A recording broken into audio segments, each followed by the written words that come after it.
Let's move into pre-screening on page 17. Many of you have already heard me say, if you've been trained by us, by me and or by my staff, you've heard them say, there are four very important things you need to know before you can determine whether you need to know more. And if you don't have these four things, it's hard for you to make a decision. People keep sending us stuff all the time with one of these or more of these blanks missing and expect us to pull a rabbit out of the hat and make up numbers.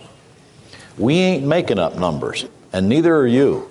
You have to get these four answers or you cannot determine whether you got a deal or not. Because without these four answers, there's no place for you to go. And the two biggest, of course, are the ARV and the asking price. And in fact, if I get the ARV and the asking price, doesn't that kill 80% of deals right there? Why?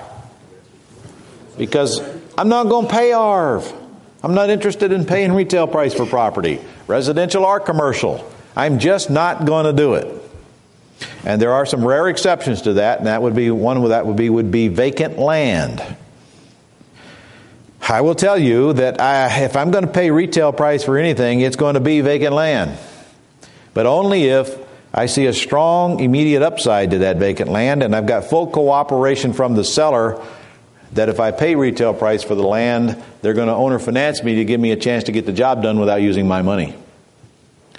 Because in reality, I'm paying retail price for the land, but I'm going to increase the value of that land within the next few months considerably, probably 2, 3, 4, 5 times its current value.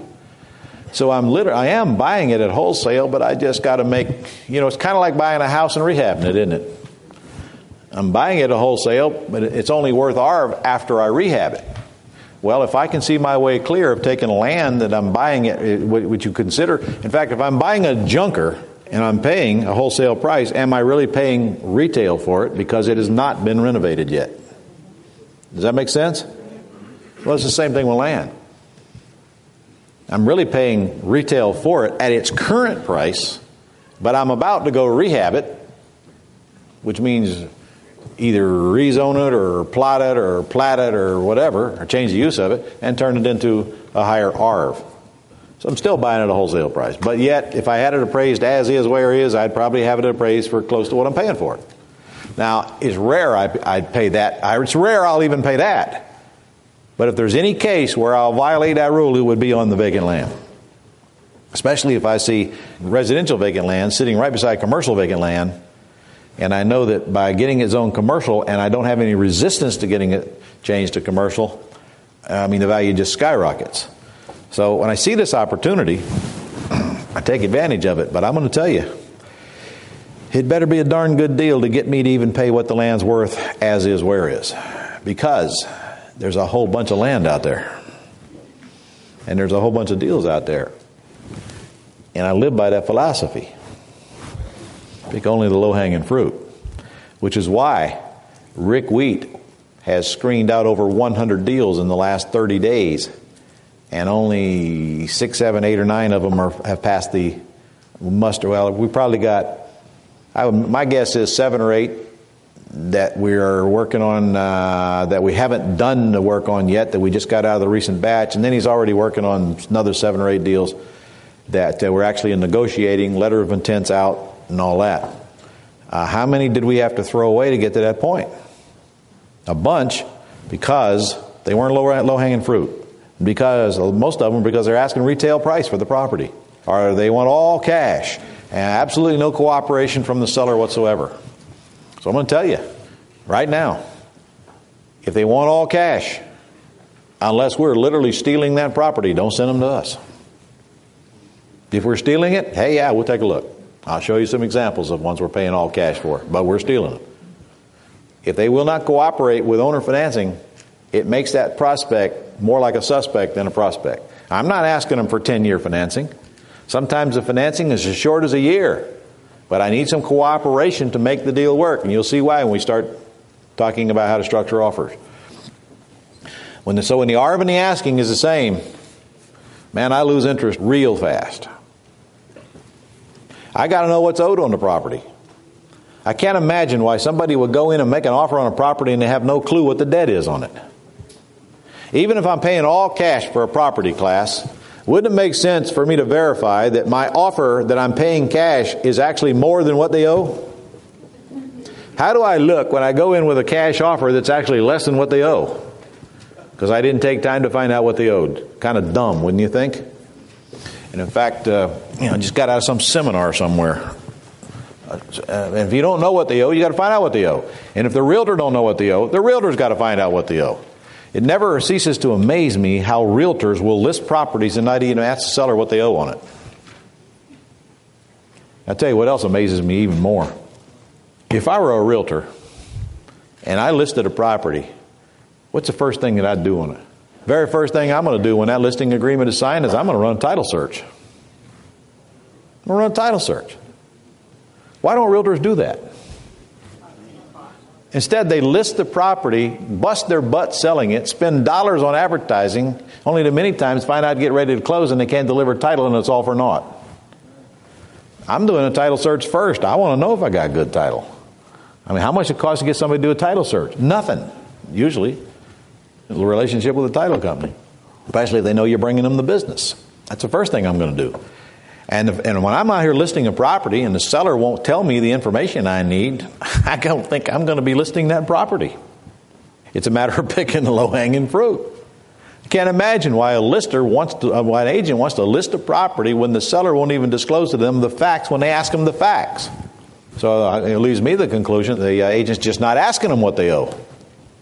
Well, when I'm structuring an offer on a property, I can tell you right now, one of the first things I want to know is what is the debt? Because my first objective is to take over that debt rather than replace that debt with cash. If I can take over that debt and then work out the equity with the seller to get paid when I get paid, that's a much easier prospect for me to buy than if I have to go raise capital to pay off that debt or get a new loan, period. Apartment complex, we have one under contract right here. $7 million purchase price, $6 million loan. Problem was the seller wanted $1 million cash. Bigger problem was they were selling it to us at a 10% cap rate. In other words, they were selling it to us what I felt like was retail price. Rock didn't think so. Rock thought retail, we could sell it at a 7% cap. But we have one big problem with that deal, which is why I'm not doing the deal. We had to raise $1 million cash to buy that property. You don't borrow the top $1 million of a $7 million purchase price, do you? So we had to raise the $1 million cash. We had to come up with it ourselves or get partners to put it up. As far as I'm concerned, the deal just lost all of its luster to me. Now we're talking about a nice apartment complex, fully out, very well run, no real problems, which was the problem. There was no problems. To some, that was a good deal. To some, they didn't mind raising the $1 million. That was a good deal. Now all they had to do was take over the $6 million, which was non-recourse debt, I might add. To me, it wasn't low-hanging fruit. I don't want it. Now, what made that deal easier to buy, though? It came with a $6 million debt that we could take over. Now, if we would have worked it out so the seller got their $1 million later when we refinanced or sold, no problem. We take over the debt. We pay a few closing costs. We buy the property. We owe them $100,000. When we get paid, they get paid. Does this sound familiar? It's like it works on houses, isn't it? But not this seller. We want our $1 million. We want it now. Okay, well, go get it somewhere else. You ain't getting it from me. Because I'm not writing $1 million check to buy an apartment project at darn near retail price for the joy of having 318 tenants. By the way, I've been to that seminar, and I think I'd rather have a root canal. Repairs. I'm not asking you to be contractors, but I am asking you to get a feel for what it's going to cost to fix whatever's broke. I'm buying an apartment complex. It ain't hard to look at it. You guys, most of you in this room that have been renovating houses can look at an apartment complex and tell generally somewhere within at least the same city, if not in the same ballpark, what it's going to cost to renovate the project. You can look at an apartment and you can see that it needs renovated, and you can probably renovate that apartment for $5,000 or $6,000. Now you can throw some roofs on it, and you can throw some landscaping in it, and you can throw some exterior paint on it, and pull out a wild-ass guess. At least you can come up with a number somewhere in the ballpark. And that's all you need to do. on the front end to make an offer. Because when do you get a chance to verify these numbers? Yeah, doing your due diligence process. Your due diligence process. But hell, you need to know, is it a major rehab? Or is it a property that we're taking over that needs no work? Or what does it need? Case of land. You buy land. You make an offer on residential land. You're going to cut it up and divide it into subdivision lots. Wouldn't it be a good idea for you to know what the general cost would be to subdivide and develop this property ready to sell off lots? You want to know how easy it is to find out the answer? You ask any local engineer who's in the business about what it would cost to take this 100-acre tract and subdivide it. He'll give you an answer like that. They do it day in and day out. They know the answers. And pretty soon you'll know the answers. Pretty soon you'll know what it's going to cost to take a piece of residential land and turn it into residential lots where you live per lot. And then instantly you'll be able to recognize the opportunity. You also need to know, well, if I subdivide this land, and I sell off these lots, what are they going to sell for? What do they call that? They call that the ARV, the after repaired value. Now, does that mean you got to go get an appraiser to come out here and appraise all these lots before you can make an offer? No, you do that before you buy, but not before you make an offer. Before you make an offer, you simply ask somebody who knows. Now, who would be the most likely persons to ask what the lots would sell for after they're ready to go? The commercial brokers who are selling them and the engineers. They both know the answer, guys. All you got to do is ask. And in fact, part of your due diligence when you're doing this land stuff is the engineer. You tell the engineer, I want you to go tell me how much it's going to cost to divide it, and how many lots can I get, how much is it going to cost, how much grief I got to go through, what'll stop me, and what it's worth when they're done. That's the engineer's job. I got engineers doing that right now in three or four different locations. That's what they do. So all you got to do is have some kind of idea. And I'm going to tell you right now, if these deals are brought to you through commercial brokers, they already got these answers. They got these answers before you ask them. You just got to ask them what they are. They know what it's worth. They got an idea what it's going to cost to develop it. And they know what it's worth now. Apartment complexes, you're going to discover they're pretty easy to determine the market value of. And we're going to get to that. In fact, tomorrow we're going to spend on financing. And we're going to dissect the financing that goes into commercial property so that you can understand it. I'm not going to make CCIMs out of you. And I'm not going to make commercial brokers out of you. But you are going to be able to look at a project and see how lenders look at it. All three kinds of lenders. And that would be hard money lenders, permanent lenders, and sellers. Those are the three kinds of financing, incidentally.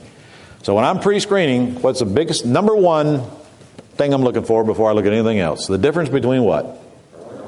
ARV and asking. You got it. Then I want to see if there's a loan on it that I can take over and work out something with the seller to wait on their equity. And then I want to know if this is a major rehab, is this a property conversion, is this a non-rehab, which means you're probably not buying it, or what's the deal here? When I get those four answers, I can determine quickly. So when you bring me these stuff you're bringing us, when we look at these prospects that you brought us in class, if you can't answer any one of these four questions, you might want to go get the answer before you bring it into the class. Because guess what happens to these things when they come at us with blanks in those four columns? You should have seen me yesterday on the airplane. Look here. There's no asking price. There's no asking price. What can I do with that? Nothing. What can you do with it? Nothing. Now, who would send us leads and not even know what the seller's asking? I don't know. What do they expect us to do? And by the way, if you're not going to call and find out what they're asking, don't expect us to do it for you. You got to get us the answers, then we take it from there. Let's start by figuring out how to determine the ARV, because a lot of you are having trouble with that, aren't you?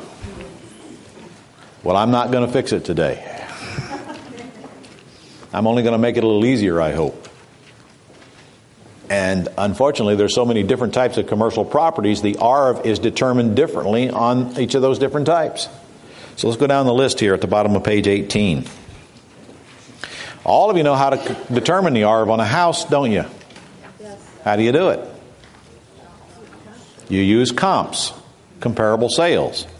The definition of a comp is anything that's sold recently, close in proximity, and close in square footage, or it's not a comp. And if it didn't sell, it's not a comp, is it? So when I'm determining a house, most houses, easy to get comps. At least it's easy after you've been doing it for a month or so. It's not hard when you're brand new and you're just getting into the business. I mean, it's a lot harder in your mind than it really is. Well, that's great for houses. But it don't work that way for some other types of commercial properties. On apartments, for example, apartments are sold based on the cap rate. And we're going to learn the cap rate. And just for the record, you're going to be tested on the cap rate. You're going to wish you never heard the words cap rate. Cap rate means capitalization rate. When we figure out how to determine the cap rate, we will be able to instantly recognize whether we want to buy or how to sell an apartment project. Just for the record, if an apartment project has got a cap rate, I'm probably not buying it. Let's see if you can figure out why by the time we figure out what cap rate is. All right? Apartment buildings, now I'm not talking about duplexes and fourplexes. How are the value of those determined? Comps, just like a house. Comps. But when you get up into 100-unit apartment complexes, or 70s, or 60s, or 200s, or 300s, or 500s, the value is determined by the cap rate. The value to your buyers will be determined by the cap rate. Office buildings. They actually look at that from two different perspectives. In fact, some people look at apartments based on price per unit, but cap rate is the predominant determining factor. Office buildings are also sold on cap rate, but they are also sold on price per square foot. Cap rate meaning the determining factor if in fact they are up and running buildings. So when you can determine the cap rate, or you can instantly spot it, if you're given the right information from a seller, you'll be able to instantly determine the represented cap rate. And just for the record, it is never the cap rate. It is the represented cap rate. In other words, it's lies for the most part, until you prove differently. Retail centers. Retail centers are sold by cap rate. They're also sold by per square foot, same as office buildings. But when a lender is looking at a retail center to refinance it, they're going to be looking very, very, very hard at the cash flow. They're going to determine what the cap rate is. They're going to look to see, will this project support this debt? Mobile home parks. Now, mobile home parks are sold by cash flow as well, a cap rate, but frankly, a lot of people buy mobile home parks, buy them for the land value as much as anything else. As I think I heard Tim say, or Sherman say, I don't remember which now, quite often you buy a mobile home park, it's not a mobile home park much longer because it has a higher and better use as usually commercial or industrial land. But when you buy a mobile home park, because it's a mobile home park, you base the numbers on the cash flow from that mobile home park. And that comes back to cap rate. Raw land, you buy on comps. You buy on comps. There's no cap rate on raw land because it's not producing any income. If there's no income, there's no cap rate. And in fact, if the income is not bigger than the expenses, there's no cap rate. Which is why I usually don't buy apartment complexes with a cap rate. Sometimes the expenses are bigger than the income, which is what attracts me to this thing to begin with. My idea, buy it cheap, go fix it, and then sell it at a low cap rate. Raw land is sold by comps, and comps will either be based on the per acre comparables in the area on residential or per square foot comparables on commercial. And it's not hard to get these comps unless you live out in the boondocks someplace, which means you probably shouldn't be buying the land there anyway. There's always land being sold in the marketplace where you're buying land. If you're buying farmland, it's being sold by the acre. There's other farmland that's been sold by the acre. If you're looking at a 100-acre tract, you can't compare it to a 3,000-acre tract. Just like you can't compare a 1,000-square-foot house to a 3,000-square-foot house and use a per-square-foot multiplier. When I'm looking at land, I want to find out what tracts of land sold in my area, and incidentally, for where many of you live, that could be a whole blessed city. But in a big city like this, it needs to be in the quadrant of the city where the land is and as close to the land as possible. But I want land that's sold somewhere near a similar tract. If I'm looking at a 100-acre tract, I can't use a 5-acre sale as a comp. But I can't use a 1,000-acre sale as a comp either. What will land sell for? Larger quantities, it will sell higher or lower in larger quantity? Lower per acre. The bigger the tract, the less per acre you should be paying for it. Smaller tract, higher per acre. So I got to make sure I'm comparing apples to apples here, and apples to oranges. It's because some 5-acre tract sold for $30,000 an acre doesn't mean my 100-acre tract is worth $30,000 an acre. Any reasonable appraisal is going to place it for less per acre. Now, if I take it and divide it up into 5-acre tracts, in fact, isn't that one way to make it worth more? Yes, it is. Buy it by the quart, sell it by the shot. Be a bartender. Be a land bartender. If you want to find out what properties are worth, it's as simple as asking your commercial brokers and your engineers. It's as simple as that. And then you go verifying your due diligence before you buy, which we're going to get to tomorrow, next day, or whatever. I don't even know. You make assumptions based on reasonable input, then you move forward, get it under contract, then you verify your assumptions. Isn't that the way you're supposed to be buying houses when you have anything at risk as well? All right, so what have you been having trouble determining the ARV on? You tell me. Jill? So all right. What you got is a great big empty building. Big empty building. How was big? Retail. How big? 33,000 square foot. How much? 33,000. Okay, so you're trying to figure out what it's worth. And what have you done to come to that conclusion? Well, I've called around to see what it's selling for square footage wise, what it's renting for closer to the mall, which it's not. It's not near the mall, which is why that retailer moved. Yeah. That's not the use I want to do with the building, though. I want to occupy it and change the use. All right. Well, first of all, yeah, but that's true. But do you buy it based on what you're going to do? Mm-mm. Or what is? What's the answer, is? class? What is? You will have no short supply of people trying to sell you houses or properties based on what it's going to be in their mind. You know, they've already raised the price and expect you to go do the work to get it up to that value.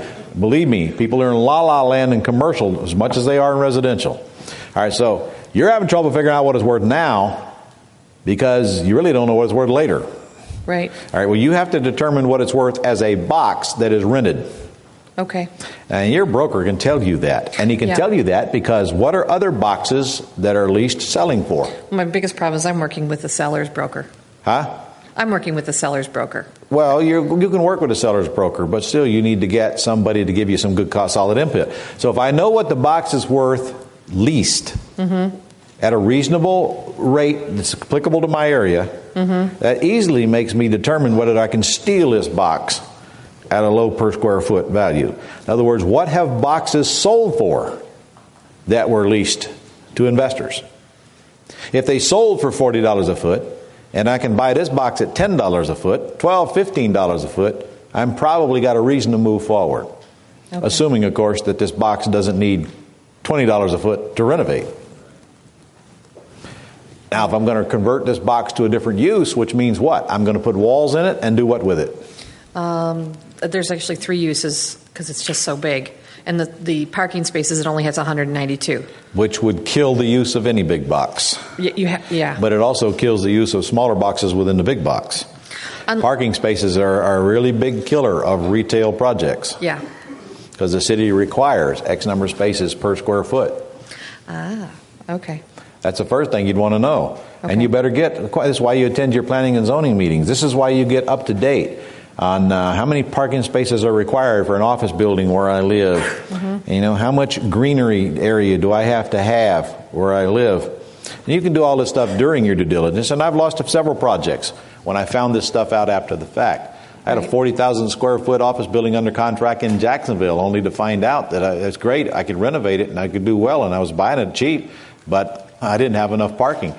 I had enough parking to comply with the city code to where they could occupy a third of it. So I was, 40,000 square feet, great, but I could only renovate 13,000 square feet of it and use it. and there was no place to put parking. Tried to buy the property next door, and the guy next door said, shove it, I'm building a building on this property. So the deal was dead, nothing to do with it. And I couldn't put parking underneath it. There was just no way to fix the problem. This big box might have a parking problem, and that might be why it's on the market. Because it's got a parking problem. So now you've got to think outside the box, no pun intended. And if I bought this big box, what is the highest and best use? And if I wanted to use it for that, will this parking kill me? Right. I mean, there's land around it that's available as part of the deal. But well, here's what I would be looking at as well. What if I bought this property and this box wasn't here? Now what's the highest and best use? And if I can steal it, even at less than land value, with the box on it, then I know it's a home run. I always got an extra strategy that makes sense. But anyway, the question was how do you determine the ARV? I got that. I don't know. I'm just rambling on. No, I called around and I got the retail, so yeah. Yeah. Okay, yeah. You get help from commercial brokers and engineers. They'll help you. Can I ask a second question? Yeah. All right. I own a farm, and I just found out a developer bought the property to the west and behind the entire thing. I've got an acre and a half on the main road. How do I... Now, I know I can go down to the township and change the residential to commercial. I'm not sure I follow you. You own an acre and a half on a main road. On a main road. And now the farm behind you is for sale. No, a developer bought all the property next to me on the west and all the property behind me. Well, that's a good thing. I know. I'm trying to figure out. So I just sent him a letter that says, I'm interested in selling. You get first. I want to know how to value it. I wouldn't do it quite yet. Okay. No. I want to change the zoning. I let the progress catch up to you, and you should be working on changing your acre and a half to commercial. Right. Because that's probably going to be its best use, because it's worth a lot more if you get it rezoned commercial when you're not under pressure than if he has to buy it and get it done. Is it better commercial or multi-use? Because he's putting in an acre condos. And a half, ain't much you can put on. I don't know, though. I could be another entrance to his location. Do you have an engineer that you're working with? Okay, no, I will now. Ask your engineer. You guys have all get an engineer on your dream team. They are worth their weight in gold to you. Okay. And these are the guys that have the answers, and they deal with the city, and they know what is and they know what isn't. And they will make your life so much easier, and they make your pre-screening process easier even before you make an offer. I know a good engineer in the area, so that'll be no problem. Okay. Okay. All right. That was it. Thank you. Yes, sir. Ron, I have a hotel in Orlando, Florida. It's a suites hotel. Really? And how big? It's got 48,000 square feet. Ooh. And I got a buyer. We're looking at it as a possible timeshare type of timeshare is like conversion. Is like printing money. Yeah. And we got it at a pretty good price, $3.6 million. We got it under contract. And about 12 of the units are in disrepair, and there's a pad in the back to put an additional 35 units. There's 52 suites. How much land? That's a good question. I think that it's about 5 acres, 6 acres. Okay, well, why are you bringing this property up right now? Well, I'm trying to determine what the true value of that would be as a timeshare. Can't answer because we don't know what the true use of it's going to be. I think probably the way I would approach that is, if this were an operating hotel, what would it be worth? Because right now, that's all you're certain it can be. Right. And that's what you should be buying at. And then you start looking for bonuses after you get it under contract. And the more bonuses you get with the deal that make it a no-brainer for you to do, because if this don't work, this will, this don't work, this will, then the easier it is to buy the property.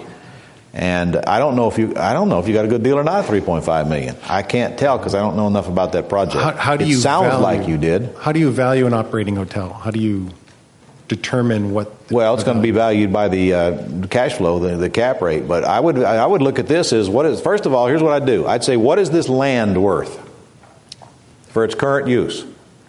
And quite often, the answer to that is more than you're paying for the whole project. And when that's the case, you know it's a go. If the land's not worth, now what are these buildings worth if they are operating as a hotel? In other words, what are hotels selling for per square foot? You've got to get some help to help you with that answer. Now, if all that fails, now listen to this, guys, because this is important. If all that fails, and you just don't know, and you can't get any answers, go get a contract on it to buy it for $3.5 million. And then get it appraised. That's which is what you're going to have to do anyway. And when you get a contract to buy a property, you're not at risk until you release the due diligence. So now you're only risking the appraisal. And incidentally, will you learn a lot in that process? Yes. Now, we mentioned earlier about jerking realtors around. This is not jerking anybody around. I put this thing under contract, and I don't like the facts that I collect after I got it under contract. That's what professionals do. That's not time wasting. It's not jerking anybody around. Nobody's going to buy a commercial property that has any sense without verifying all of the facts. And I'm going to tell you, 50% of them are going to fall out right there. It's very common for deals to fall apart during the due diligence. Of course, the better you get at getting these facts before you make the offer. And in the worst case, you got to go back and lower the offer based on what you find. If your gut tells you that you got a good deal at $3.5 million for this hotel, move forward. Get the facts later. And my gut tells me you probably did too. In Orlando. Feels good. Yeah, right? It feels good. Yeah. In Orlando. In Orlando, yeah. Okay. Yeah, we're 10 miles from Disney. Now if you can turn it into timeshares, you just did a home run. But that's going to require special zoning and special permitting, and you may or may not get that done. Now, will you know if you're going to get that done before you close on it? Say yes. Yes, it's actually zoned currently. It's owned by 35 individual units, and there's a homeowners association associated with it right now. So maybe you could convert it to condos. That's a possibility as well. Okay. So if timeshares 1, condos 2, hotel 3. 4, plant potatoes on it. You know, that's what I always ask myself. What can I do with this property? If this one don't work, will this one work? Will this one work? Will this one work? I want several exit strategies in my mind. Yes, sir. Yes, Ron. This property is in Denver. It's an office building. Are we talking about how to determine the ARV now? Yes. That's what we're on. Okay. Yes. Yeah. And what's somewhat unique about it is that it's the only office building. It's 40,000 square foot office building in a residential area. Okay, so it's a 40,000 square foot office building in a residential area. Mm-hmm. All right.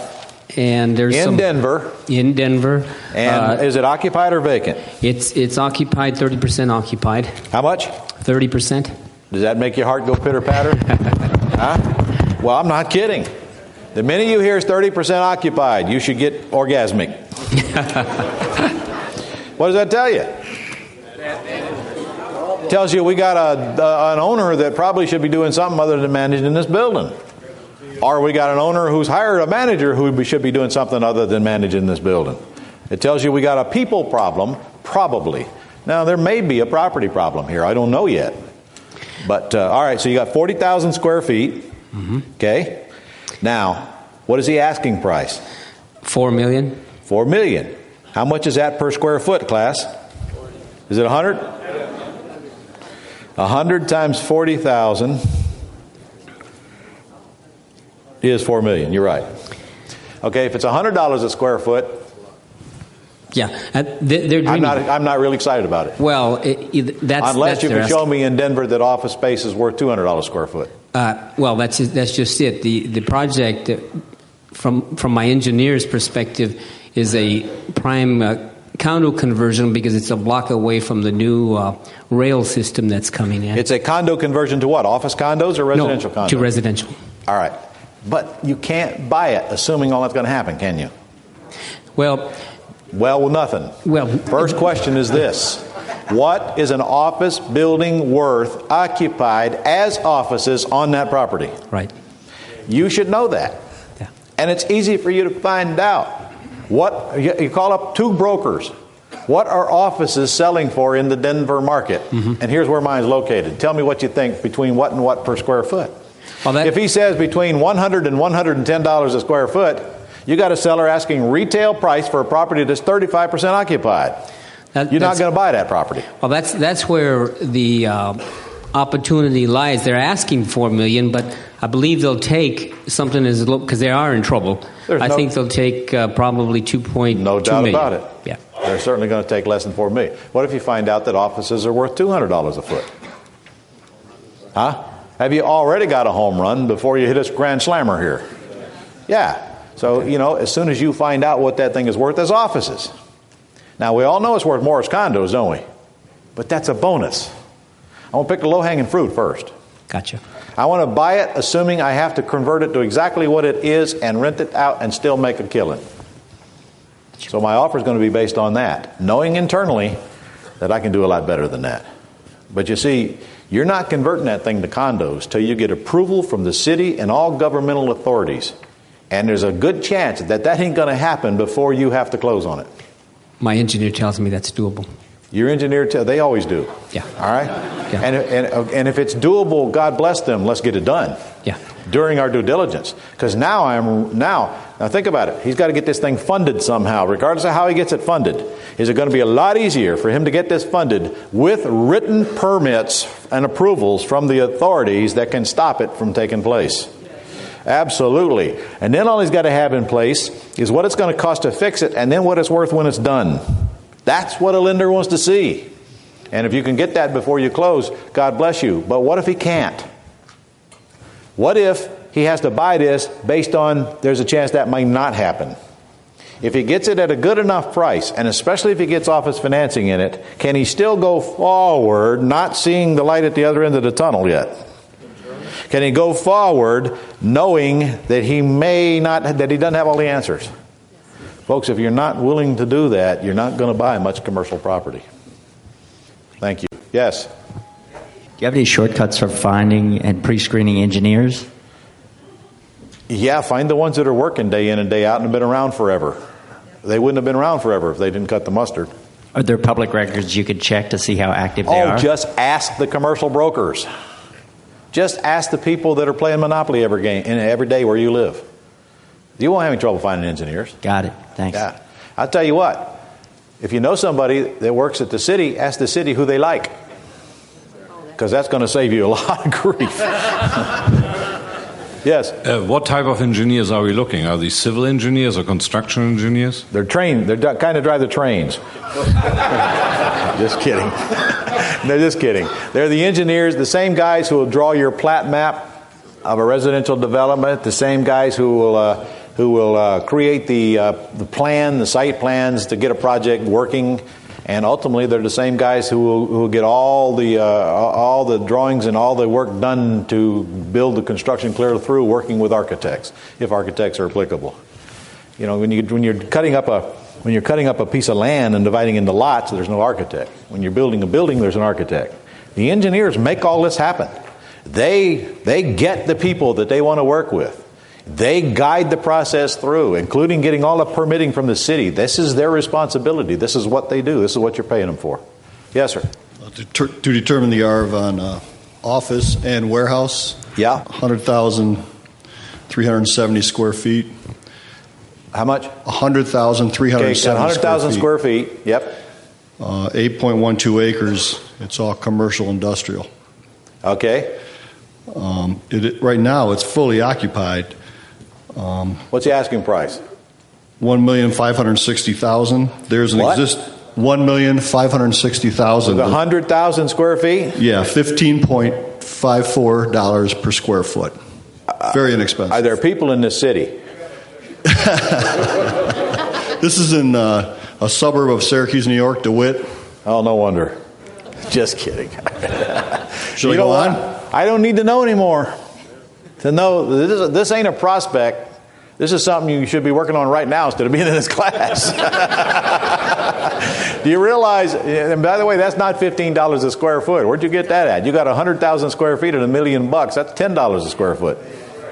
$1,560,000. Oh, 500. Okay, so now you're $15 a square foot. And you say this thing is occupied? It's 100% occupied. God, do you have the P&L on it? Do you have the net operating income on it? Yes. How much? $169,320. 169,000 out of 100,000 square feet? Well, it gets better. There's $1,100,000 in assumable existing mortgage. What I'm asking, it says here, purchaser is required to pay a 1% assumption fee, yield maintenance penalty if mortgage not assumed. What is that? If he pays it off, he's got to pay a prepayment penalty. But you know what? You got a problem there in your numbers, and I think it's a good problem because $169,000 a year net operating income means lousy management with 100,000 square feet of office space. No, it's not. It's office and warehouse. Oh. There's a large area of warehouse with offices. All right. That's what I mean. I don't know how to If get it the truly only has 169,000 square feet, a net operating income, and that is real, and that can't be improved, he's asking retail price for it based on cap rate, which is about 10, 11% cap rate.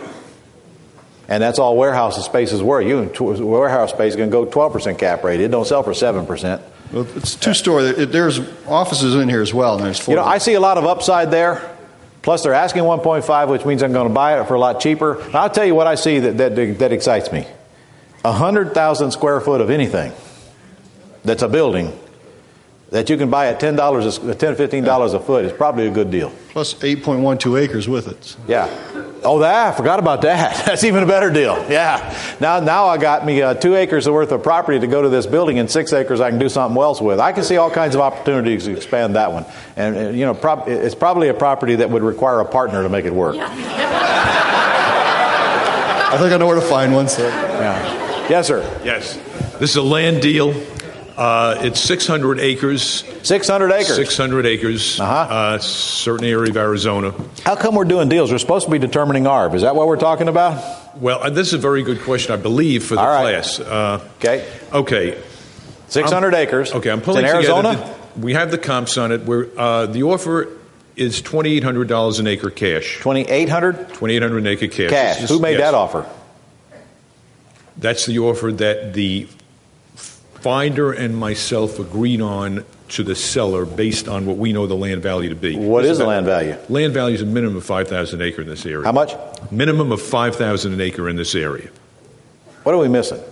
Did you just tell me you were offering $28,000 an acre? $2,800. Oh, 100. $2,800. So you're paying acre. $2,800 an acre for land that's worth $5,000. Correct.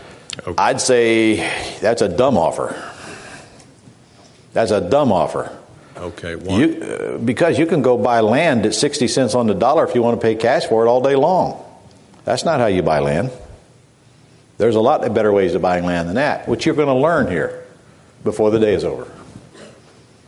So have a seat. We'll come back to this later. The brother of this party that's selling the 600 acre just sold his parcels for $5,000 an acre. Only point that I'm trying to make. I'm not disputing it's worth $5,000 an acre. In fact, if it's in Arizona, I'd tell you it's probably worth a lot more than $5,000 an acre. That's not the point. Okay.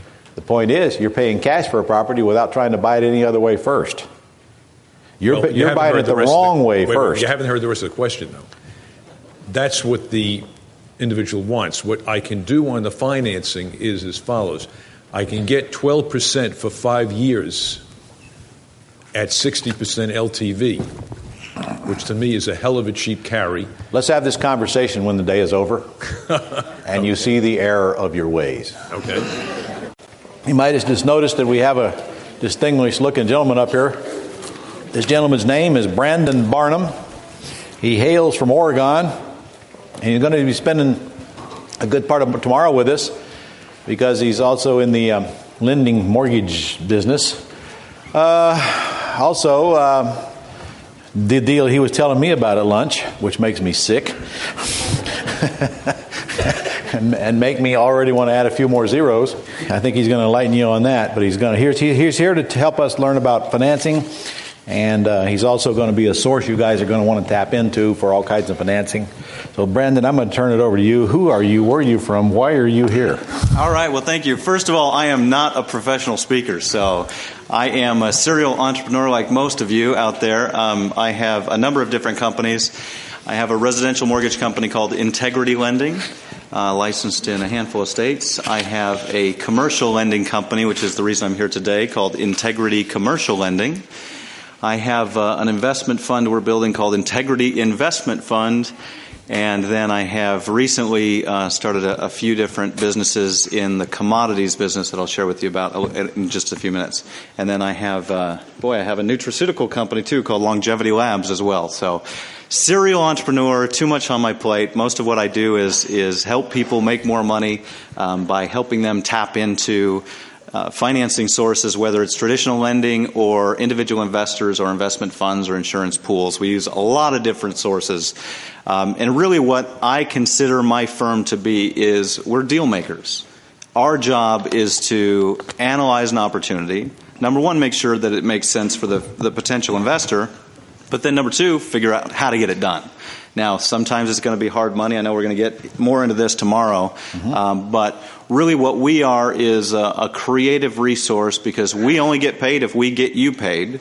So our job is to figure out the best source, the lowest cost financing for your potential project that you've got. Sometimes we use banks, sometimes we use investment funds, sometimes we use private investors. It really just depends on the situation.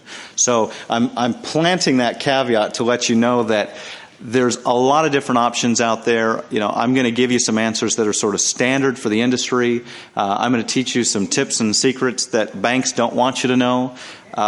But really, I can't give you a definitive example or definition on anything, because so much of it is flexible.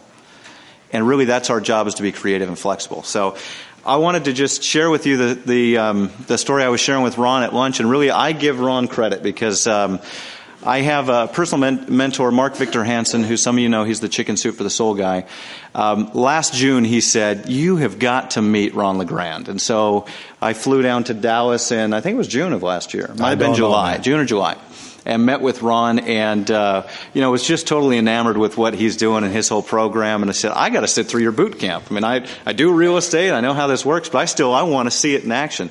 And so in August, I went to the Ugly Houses, Pretty Houses boot camp in LA for 5 days. And even though I know this industry, I still learned a lot about strategy, a lot about negotiating. And what it did was it helped me start to look at my businesses and the opportunities that were brought to us, and start to think creatively outside the box.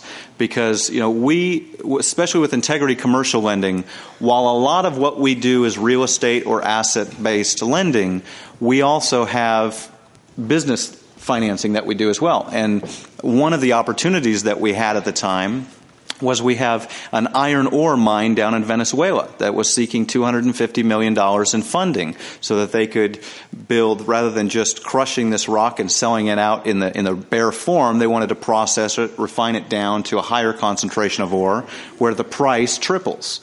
And so, we've been going the traditional finance route, trying to find either investment bankers that will fund this transaction. And what happened is I went over to London in January, and I met with some financial engineers, and they said, what you've got to do is you've got to restructure this where you get a major contract in place, and then we can use the present value of the future cash flow to finance the operation. I went, wow, that makes a lot of sense. Of course that's what we need to do. But in talking to the clients, I had already let them know that an equity investor was going to take a majority position in their mine. If they were lucky, they'd be left with 49%. Right? Any investor is going to want at least 51%, especially when they're talking about $250 million.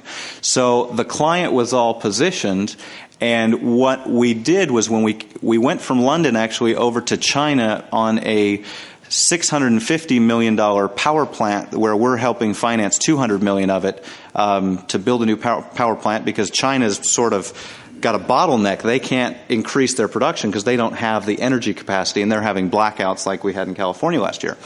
So I went over there and met with a number of sources, and they said, look, we'll buy all of the coal that you can give us, all of the iron ore you can give us, and all of the oil and gas that you can give us. And I went, China, probably going to need these commodities for a number of years. And so what we did is we ended up building some real high-level connections, actually, with one of the ministries of China that handles purchasing of 50% of all of the iron ore into the country of China. So the trip I was gone for 25 days, went from London to Hong Kong to China, and then back to Venezuela to meet with our clients. And when we were down there, what we did was, using the strategies that I learned from Ron, we signed an option agreement. An option agreement where the mine would give us up to a 49% share in the mine if we delivered $250 million in either funding or purchase contracts. Simultaneously, I said, by the way, I'd like to buy $250 million of ore.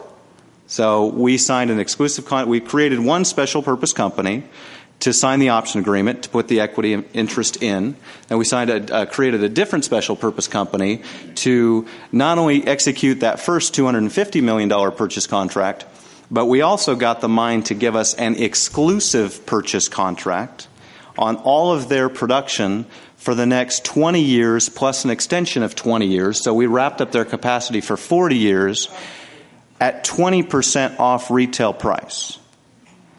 The good news is the mine appraised for $966 million. They have given us that we have vested a 5% share in that mine. So I don't know what that number is, but it's substantial. So we own an asset worth $48.3 million at this point. No money down.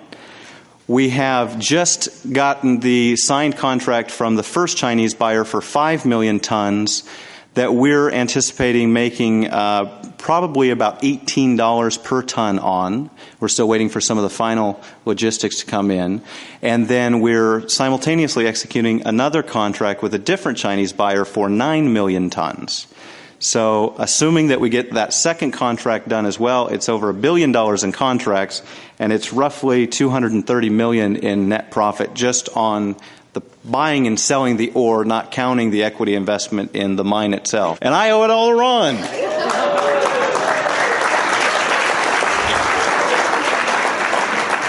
And I assume that my checks will be forthcoming. Well, we were talking about at lunch. You need gas for that plane, don't you? So I'm thinking maybe I can just supply you with gas for the rest of your life. You make me sick, man. He's out here making $1 billion, and I'm here with these little old piddly $20 million properties. I'm going to have to add some more zeros. I can see that right now. Well, there's one other part to the story, which is after I went to his boot camp, I called him up and I said, Ron, I'm going to be your first millionaire. I'm going to be your fastest millionaire to get to $1 million using your strategies. And I've changed that. I'm going to be your fastest billionaire. Okay. All right? That'll give you a good testimonial. I want you to tell them what you're really all about now. Okay. I'd love to. I studied personal development for about 20 years. My mom turned me on to Tony Robbins at 14, and I've just always been hooked on it. I've gone to seminars like this. In fact, I never told you this, but I bought a foreclosure course. I went to a seminar on foreclosures and convinced my mom to write a check. She wasn't there. I called her up at the break and said, I have to have this foreclosure system. It's $300. I think I was 10. I might have been 11. So, I've just always been into personal development and success and, I guess kind of an anomaly. But in studying personal development and taking a look at really what life's all about, you come to a point, especially, when you put yourself forward, a lot of you are hoping to become millionaires. How many people want to be a millionaire through commercial real estate investing? Put your hands down. How many people want to make $10 million in the next 2 years? Yeah. $100 million. Okay, so let's all assume that everybody in this room wants to make $100 million. Is that right? Yes. Okay. I've just written you a check for $100 million. Now, what do you do with it? Cash it, of course. Okay, and you go buy what? You go buy a plane, right? No? Okay. Well, you have to. You have to. An airport. Yeah. An airport. It's the law. My point is this. Put yourself in that position. Think about it. Live there for a few minutes. Really think about what you would do if money were never a concern again in your life. That's what I did, and I realized that what all of these personal development experts are talking about is getting to a place where you no longer need anything for you. It's no longer about you. It's now about what you can do for others. And I made the switch and I said, you know what? I'm not going to go spend the next 20 years trying to amass all this money, only to then realize that I've got this life that's not as fulfilling as it should be, and then start to make a difference in the world. I said, you know what? I'm going to start now. I'm going to commit to making a difference every day in the world and making the world a better place. Once I made that shift, amazing things happened. I wouldn't be sitting here if I hadn't made that shift. About a year and a half ago, I volunteer for an organization in Portland called Northwest Medical Teams. They do disaster relief, great organization. And I was on a committee to try and raise funds, and I I had to come up with a featured speaker for a fundraising event, a banquet. And I knew a friend who knew a friend who knew Mark Victor Hansen, the Chicken Soup for the Soul guy. And I said, you know what? That's the guy. He's perfect for this. He speaks to people's heart. He connects. He gets them feeling compassionate. We've got to have him. And so my friend called him up. He said, you know what? Normally he charges $17,500. He can't waive it because if he waived it for every nonprofit, he'd never make a dime. But he cut it back to $10,000, and I knew the nonprofit would never pay for it. But I said, I'm going to take a leap of faith. I'm going to figure out how to pay for it. Now, it sounds like tiny change now. But back then, it was a big leap. I was going to do it through my company. Anyway, to make a long story short, we pulled off the event. Through that process, I got to know Mark. And we did that event May 18th of last year. So it's been 11 months since that event. Since then, I've become very good friends with Mark. I'm leaving tomorrow night after the conference to go spend 2 days with him. He invited me to his Hawaii house for 5 days with him and some of his buddies. I mean, just an amazing man who is so committed to making the world a better place. And I am just pleased as punch that he has joined my board for the nonprofit that we started in October called Giving Globally, which is committed to glorifying God by inspiring volunteerism and doubling charitable giving to $1 trillion per year by the year 2020.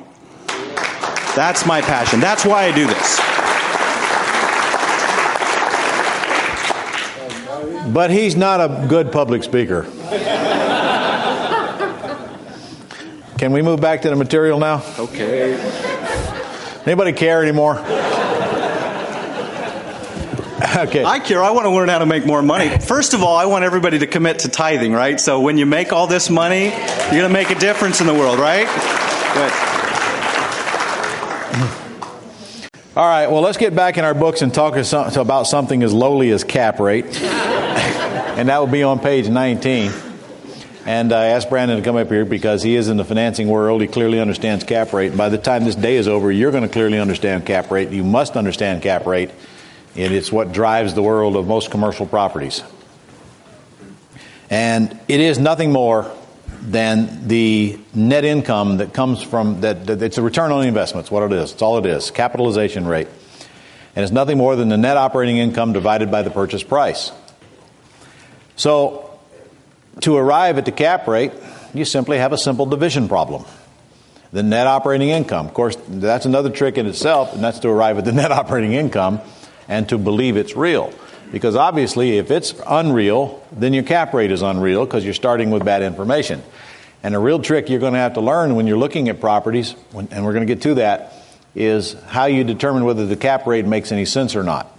In arriving at the property's net operating income, look in the middle of the page there. Make sure you have a factor in there for vacancy, replacement reserves, and management.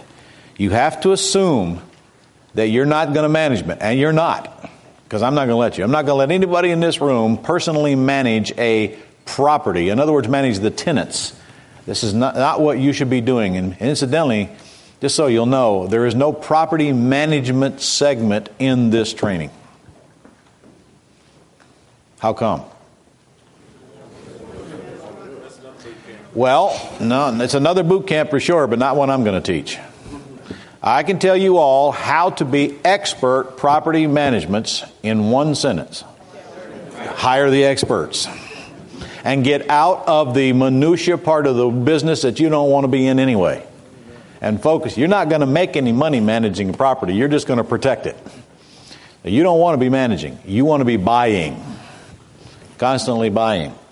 And some of you thinker brains, I'm going to have to work real hard to overcome this. You think you must manage this thing that you own because you own it.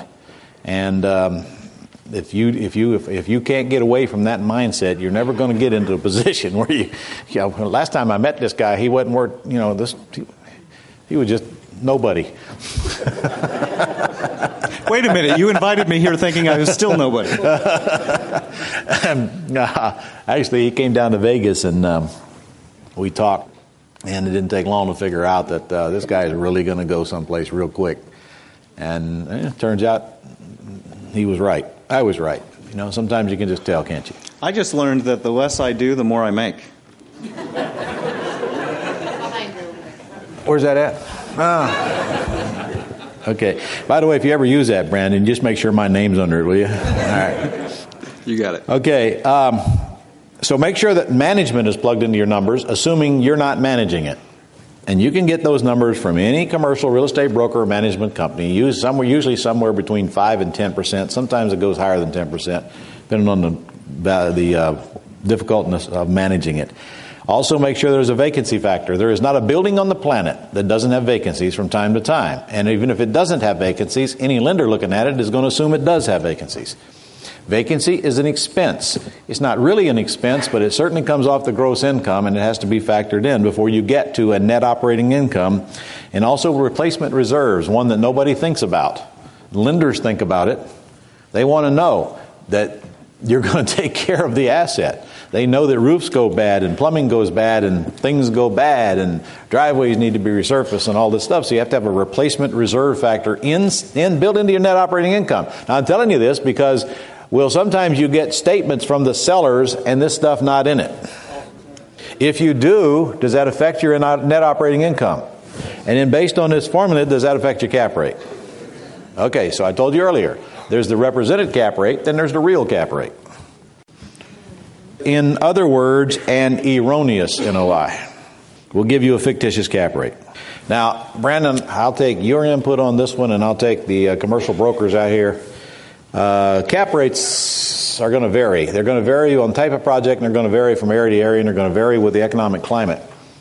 The best I can tell right now, good apartment projects are selling at about a 7% cap. Is that true? I would agree with that.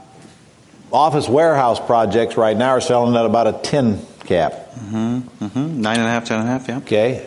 And big boxes type deals are selling at around 10 to 12 cap. Yes. On the average.